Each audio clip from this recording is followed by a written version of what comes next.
Praise the lord. ప్రియ దేవుని బిడ్డలారా, మీ అందరికీ ప్రభునామంలో హృదయపూర్వకమైన వందనాలు. మరి ఈ ఉదయకాల సమయము దేవుడు మనకు అనుగ్రహించిన శ్రేష్టమైన వాగ్దానాన్ని చదువుకుందాం. యెషయా గ్రంథం 58వ అధ్యాయం 8వ వచనం. స్వస్థత నీకు శీఘ్రంగా లభించును, నీ నీతి నీ ముందర నడుచును, యెహోవా మహిమ నీ సైన్యపు వెనుకటి భాగమును కావలి కాయును. ఆమేన్, హల్లెలూయా. ఈ ఉదయకాలం ప్రభు మనకిచ్చిన వాగ్దానము, స్వస్థత నీకు శీఘ్రంగా కలుగును, నీ నీతి నీ ముందర నడుచును, యెహోవా మహిమ నీ సైన్యపు వెనుకటి భాగమునకు కావలి కాయును. శ్రేష్టమైన వాగ్దానము. మరి దేవుడు ఈరోజు మనకి స్వస్థత శీఘ్రంగా అనుగ్రహించునని సెలవిస్తూ ఉన్నాడు. మరి అంతేకాక మన నీతి మనకి ముందుగా నడుచునని ప్రభు సెలవిస్తున్నాడు. దేవుని యొక్క మహిమ మన చుట్టూ, మనకు కలిగిన సమస్తం చుట్టూ ఆయన మహిమ కావలి ఉండునని సెలవిస్తున్నాడు. అయితే ఈ వచనములు, ఈ వాగ్దానం నెరవేరినట్లుగా పై వచనాలు మనం చూస్తే అక్కడ దేవుడు కొన్ని నియమములను అనుగ్రహించి ఉన్నాడు. మనం ప్రాముఖ్యంగా ఉపవాసములో ఉంటున్నటువంటి వ్యక్తుల గురించినటువంటి సందర్భం ఈ వచనము. మరి ఆకలి కొనిన వారికి ఆహారం ఇచ్చి, ఎవరి విషయమే కఠినత్వముగా ఉండక ప్రేమ కలిగి మరి అనేకుల కొరకు ప్రార్థిస్తూ దేవుని సన్నిధిలో ఉపవసిస్తూ విజ్ఞాపన చేస్తున్న వారి జీవితంలో మరి స్వస్థత శీఘ్రంగా కలుగుతుంది.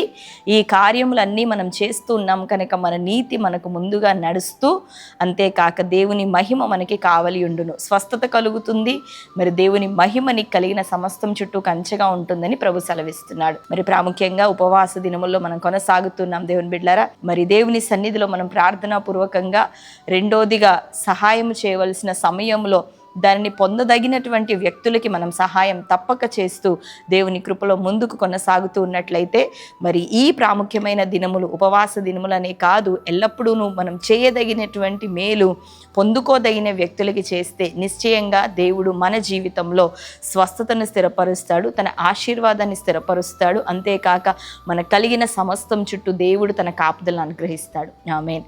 కాబట్టి మరి ప్రభు ఈ లోకంలో ఉంటూ అనేక మంది అభాగ్యులను, అనేక మంది రోగులను, అనేక మంది బలహీనులను ఆయన ఆదరించి బలపరిచి మరి స్వస్థపరిచినాడు, చనిపోయిన వారిని బ్రతికించినాడు. ఇటువంటి కార్యములు చేస్తూ దేవుని రాజ్యాన్ని ప్రకటిస్తూ ఉండగా యేసయ్య తండ్రి దృష్టిలో అంగీకరించబడినట్లు మనం కూడా ప్రభు మాదిరి కలిగి కొనసాగుదాం. ఈ రీతిగా నువ్వు చేస్తూ ఉండగా స్వస్థత నీకు జరగబోతూ ఉంది. దేవుని మహిమను నీ జీవితంలో అనుభవించబోతున్నావు. ఆయన గ్లోరీ మనందరి జీవితాల్లోనూ మేనిఫెస్ట్ అవ్వబోతూ ఉంది. ఆమేన్. కనుక ఈ రీతిగా మనం జీవిద్దామా? ఈ వాగ్దానం దేవుడు మనందరి జీవితాల్లో నెరవేర్చును గాక. ఆమేన్. దయచేసి అందరం కళ్ళు మూసుకుందాం. చిన్న ప్రార్థన. Thank you Holy Spirit God. యేసయ్య మీకు వందనాలు, స్తోత్రములు.